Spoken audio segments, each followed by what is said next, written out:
नमस्कार दर्शक वृन्दहरू, स्वागत छ तपाईलाई यस च्यानल नेपाली कथामा। आजदेखि भने मैले गोनु झाका कथा संकलन गरेर वाचन गर्नेछु र यसको एउटा प्लेलिस्ट बन्नेछ। सर्वप्रथम यो भिडियोमा गोनु झाको परिचय। गोनु झा मैथिली भाषी समुदायका एक चतुर बुद्धिमान पात्र हो।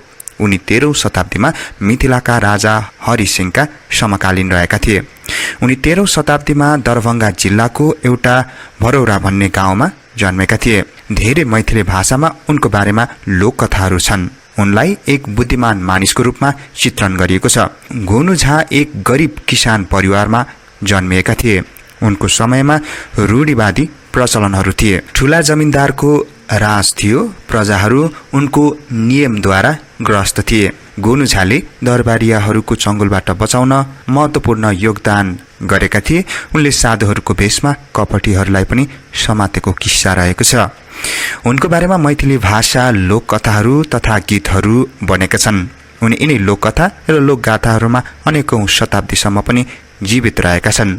नेपालमा पनि जनकपुर क्षेत्र आसपासमा गोनु झाका कथाहरू सुन्न पाइन्छ। मैले विभिन्न किताब तथा वेबसाइट मार्फत उनको कथाको संकलन गरेर एउटा प्लेलिस्ट बनाएको छु। यस कथा संग्रहमा करिब 70 वटा कथाहरू संकलित हुनेछन्।